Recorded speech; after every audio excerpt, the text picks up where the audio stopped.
سب سے پہلے تو میں تمام اہلیان تحصیل دوسلی اور یہاں پر موجود مختلف سیاسی پارٹیوں تنظیموں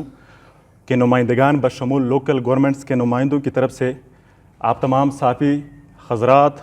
اور میران شاہ پریس کلب کے انتظامیہ کا شکریہ ادا کرتا ہوں۔ ہم آج یہاں پر اہلیان تحصیل دوسلی اور تحصیل دوسلی کے ذمہ دار شہریوں کی حیثیت سے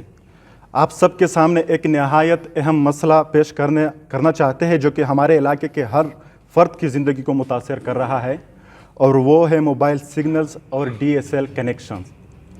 تحصیل دوسلی ضلع شمالی وزیرستان کا ایک پسماندہ مگر باشعور علاقہ ہے جو سالوں سے کئی محرومیوں کا سامنا کرتا آ رہا ہے۔ آپریشن ضرب عضب کے بعد ہمیں یہ امید تھی کہ شمالی وزیرستان میں دیگر تحصیلوں کی طرح تحصیل دوسلی میں بنیادی سہولیات میسر آئیں گی۔ دمونو گلاب الدین دی زه د رازماک ډیویژن د یوث صدر یم او نن د کوم چې موږ مسلې مسایل وړي دي حقیقت ته چې دا تاسو ته غونډه ته د معلومات دي او دا پته ده ته چې نن چې کوم حالات دي دنیا په بل روانه د موږ هغه خپل هغه نه میمي که نه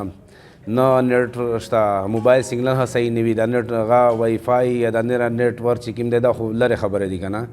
میش په دغه ریکویسټ باندې راغلي نن دغه پریس کلب ته چې د میش اوز دا اور وي د خال که چیرې خامخا د میش اوز نه اور وي میش دا کوم آئیني قانوني کوم حقوق دي میش دا د خپل چې کوم د سیول انتظامیه دي سټیک هولډر دي دته میش دا ریکویسټ کی چې د میش هغه اور وسې پر یو که نه وه خامخا بیا میش دا مجبور وي که نه چې د خلاف میسټرایک ها کی